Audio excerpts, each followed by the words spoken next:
हिंदू धर्माबद्दल अपशब्द खपवून घेणार नाही. नितेश राणेंकडून शाईफेकीचं समर्थन, तर राष्ट्रवादी शरदचंद्र पवार पक्षाकडून नितेश राणेंच्या राजीनाम्याची मागणी. मुंबईमध्ये राष्ट्रवादी शरदचंद्र पवार पक्षाचं आंदोलन. विकास लवांडे यांच्यावर शाईफेक केल्याचा निषेध. आंदोलकांची सरकारविरोधात घोषणाबाजी.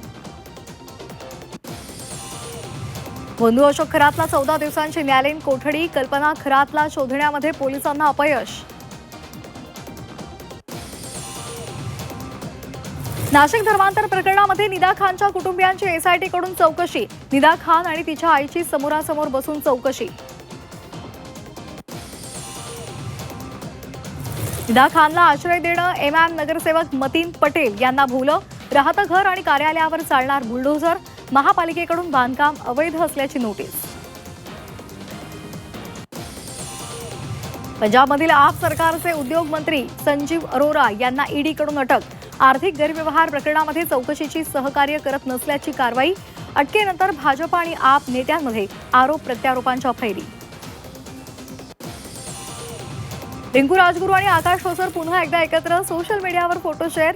सैराटच्या 10 वर्षांनंतर आरशी आणि परशा एकत्र. पुन्हा एकदा चाहत्यांचे लक्ष वेधलं.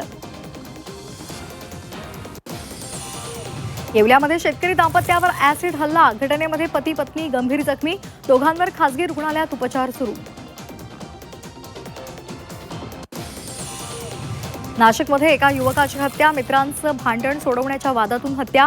संशयित आरोपीचा पोलिसांकडून शोध सुरू. मुंबई नाशिक महामार्गावर टँकर उलटला. केमिकल पावडरनं भरलेला हा टँकर होता. सुदैवानं जीवितहानी नाही. वणी परिसरातील कोळसा खाडीमध्ये भूस्खलन. 2 डंपर मातीच्या ढिगाऱ्याखाली अडकले. चालकांनी डंपरमधून बाहेर उड्या मारल्या. घटनेनंतर सुरक्षा व्यवस्थेवर गंभीर प्रश्नचिन्ह. दिंडोशीमधील गृहसंकुलामध्ये बिबट्याचं दर्शन. रहेजा हाईट्स गृहसंकुलामध्ये बिबट्या शिरला. बिबट्या दिसल्यामुळे नागरिकांमध्ये भीती. गडचिरोलीमध्ये रानडुकराचा हल्ला. तेंदूपत्ता तोडताना रानडुकराचा हल्ला. 3 ग्रामस्थ जखमी. महिलेला गंभीर दुखापत.